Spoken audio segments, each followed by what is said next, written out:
Looking back at 1854, a peek into the past. America outdoors in 1854. Frontier families worked hard to tame the wilderness. Pioneers like Kirsten were surrounded by the wilderness. Outside their tiny cabins, the outdoors seemed to go on forever. Miles of forest were filled with trees. Millions of berries grew in thick, prickly brambles. The prairie rolled on and on like an ocean of waving grass.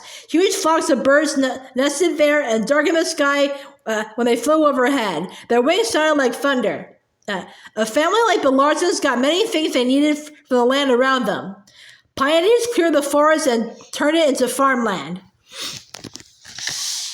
Trees were turned into log cabins, barns, fences, and farming tools. From the forest, they took lumber for building their cabins and barns. There was plenty of wood to burn for cooking and heating too. Pioneers hunted animals and found wild plants to eat. They fished in streams filled with fresh, clean water. The outdoors was generous to pioneers who took all they could from it. But pioneers wanted to do more than take what nature provided. They wanted to control the wilderness because they knew that living on its edge was dangerous. Summer lightning and winter snowstorms killed people who couldn't find shelter. Wild animals attacked, and pioneers knew they could starve if they relied only on wild plants and animals for food. Settlers had to grow and store enough food to feed the family all winter long.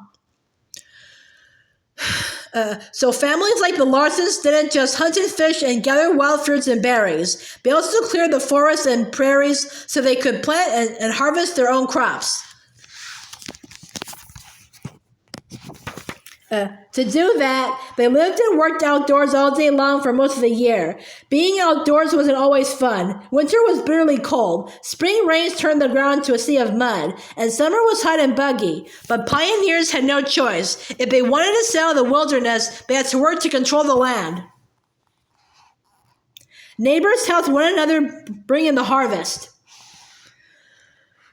Children like Kirsten helped their families survive in the wilderness. They hunted for mushrooms, gathered berries, and fished. Sometimes they set traps and nets to catch small animals and birds, or hunted for the eggs of ducks or prairie chickens. Many of these jobs are things we do for fun today. Pioneer children enjoyed them too, but they knew that they were doing important work. Their families counted on them to bring home food. A Nebraska farm girl milking her family's cows. A well-to-do pioneer family poses in their summer dining room. Often, the dishes were washed outdoors too. In the summer, when cabins were stuffy and hot, women often cooked meals and made preserves over outside campfires. Since pioneers didn't have fans or air conditioners, families often ate outside too. It wasn't unusual for them to move tables and chairs outdoors to catch a passing breeze. They had nowhere else to go that was comfortable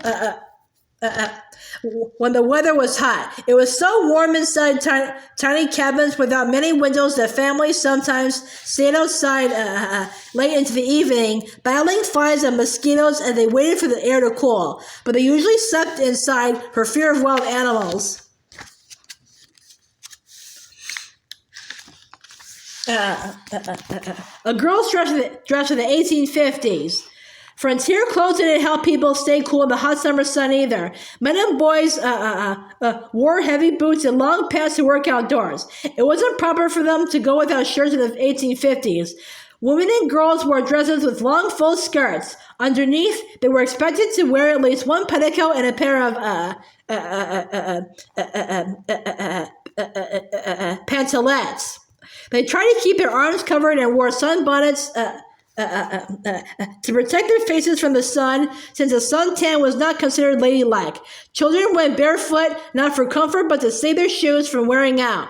Busy pioneers couldn't have imagined taking long vacations like we do. They simply had too much work, and going camping in the woods like American families do today would hardly be a vacation for pioneers. To them, the woods was a reminder of all the land they still had left to clear. A trip to town would be a bigger treat. In fact, the only summer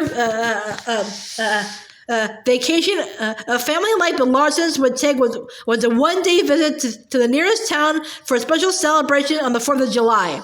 In town, they could visit with neighbors who lived too far away to see often. They could stop at the store and buy things they couldn't make for themselves. But most of all, in town, pioneers could see the beginnings of a community. They could see that they were making progress in settling the wilderness. A 4th of July celebration was the highlight of summer.